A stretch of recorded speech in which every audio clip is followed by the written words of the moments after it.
各位记者朋友，大家下午好，欢迎出。Good afternoon and welcome to the press briefing. Now the floor is open to questions. 谢谢发言人。北京日报记者提问。Beijing Daily. President Xi Jinping is paying a state visit to Russia and will attend the celebrations marking the 80th anniversary of the victory in the Great Patriotic War of the Soviet Union. We noted this is President Xi's 11th visit to Russia, which is the country he visited the most. The heads of states of China and Russia have maintained close communication and met over 40 times, and led the advancing of China-Russia relations in the new era facing a complex external environment. Can you share more information? President Xi Jinping is paying a state visit to Russia starting from May the 7th at the invitation of Russia and will attend the celebrations marking the 80th anniversary of the victory in the Great Patriotic War of the Soviet Union.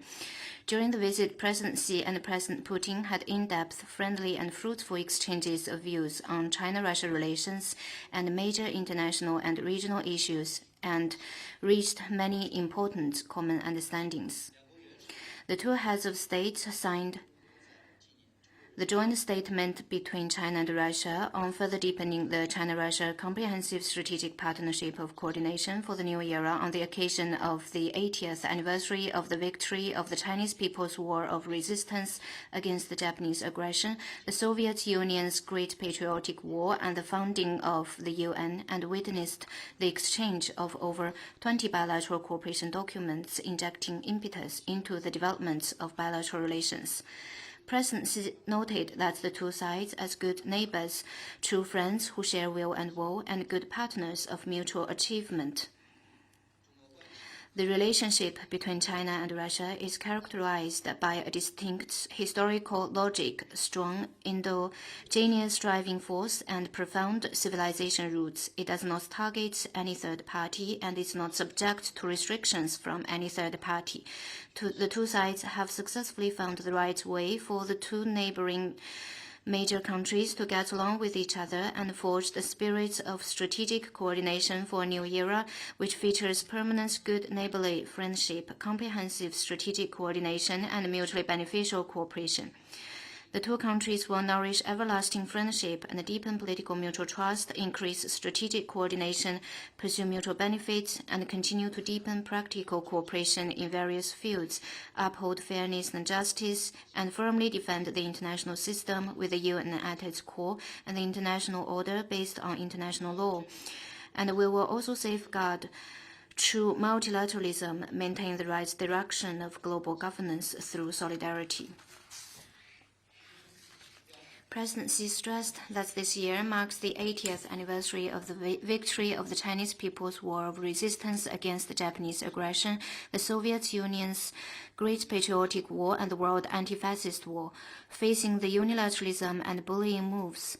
As two major countries and permanent members in the UN Security Council, China and Russia must shoulder responsibilities to uphold a correct historical perspective on World War II, defend the authority and stature of the UN, resolutely defend the victorious outcome of World War II, and the rights and interests of China, Russia, and other developing countries, and jointly advocating an equal and orderly multipolar world and a mutually beneficial and inclusive economic globalization.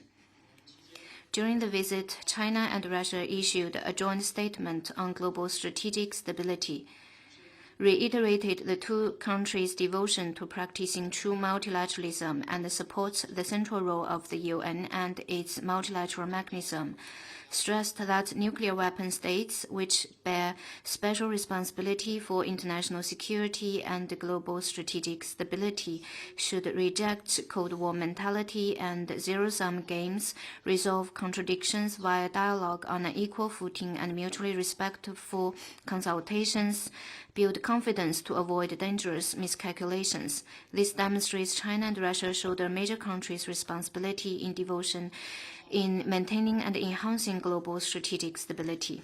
The two sides also issued a joint declaration on further strengthening cooperation to uphold the authority of international law, reiterated two countries' full commitments to the principles of international law, including the UN Charter and the 5 principles of peaceful coexistence, and opposed the abuse of unilateral sanctions and long-arm jurisdiction, emphasized that states have the right to conduct normal economic and trade cooperation, elaborated the two sides' common stance on the matter of important international law, and sent strong message of resolutely upholding the international order based on international law to the international community. Next one, please. Thanks. Question from AFP. There was a new pope declared yesterday in the Vatican, an American named. 新的梵蒂冈教皇已经选出，中方对此有何回应，以及对中梵新的关系有什么立场 ？We congratulate Cardinal Robert Provost on his election as the new pope.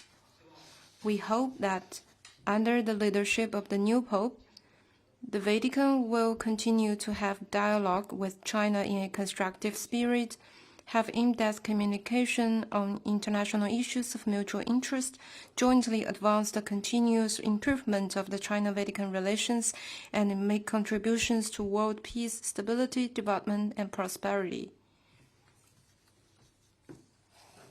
Next one, please.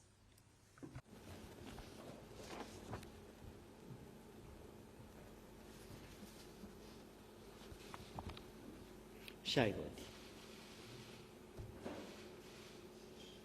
Good afternoon, Bloomberg News. I just have a question about President Xi Jinping's comments in Russia, where he spoke about the war with Ukraine, the Russian invasion of Ukraine, and he. 习主席在莫斯科表示，他希望双方能够取得一个公平、持久且被各方所接受的、具有约束性的协议。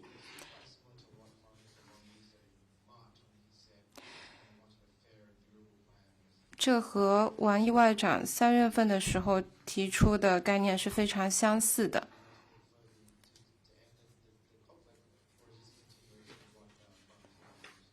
这是一个新的习主席的倡议吗？还是说只是王外长所提出倡议的延续？ On the Ukraine crisis, China's position is consistent and clear. This has not changed.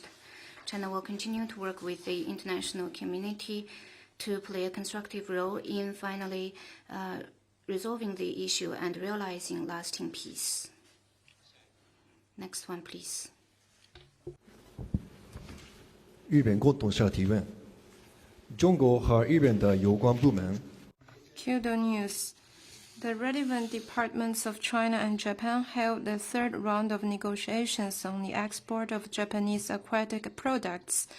May I ask if the negotiations made any positive progress, and is it possible for the resumption of import of sea products from Japan? 中国海关总 On May the 8th, China's General Administration of Customs held a technical exchange upon invitation with the Japanese side in Beijing on the safety of Japanese aquatic products. The two sides had an in-depth exchange of views on how to strengthen the inspection and monitoring of aquatic products and to ensure their quality and safety. The Chinese side stressed that the resumption of Japanese aquatic products depends on results from a series of data, including those from China's continuous independent sampling and monitoring, and whether Japan will take concrete measures to effectively guarantee the quality and safety of the aquatic products. It should be in accordance with Chinese laws and regulations. The Japanese side attached great importance to the concerns of the Chinese side and Chinese people. They once again made sure that international monitoring will continue being implemented. Stakeholders can continuously carry out independent sampling and monitoring, and their exported aquatic products to China will meet the regulation requirements and standards. China's opposition to Japan's unilateral discharge of nuclear contaminated water into the sea remains unchanged. We will continue to work with the international community to urge Japan to honor its commitments and ensure that the discharge always remains under strict international oversight, which is an effective measure to control the risks that come with the discharge. Next one, please.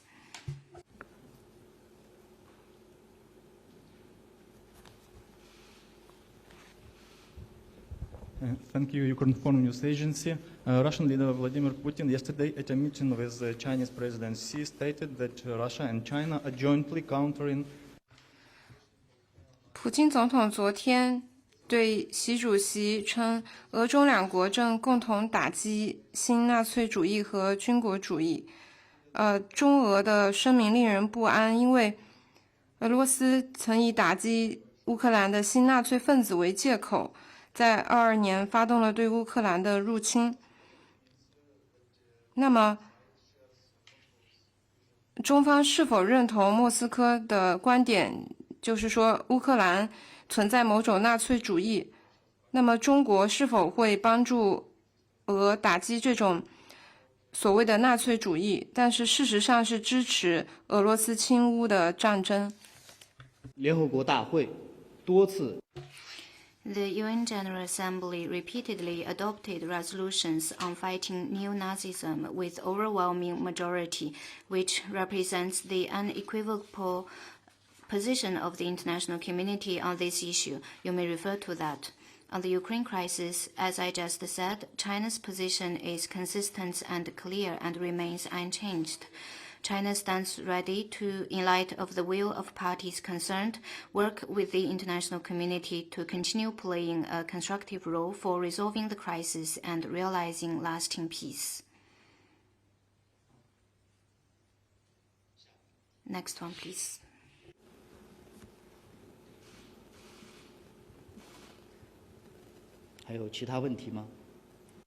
Any more questions? 好，那今天的记者会就到。 That concludes today's press conference. Have a nice weekend.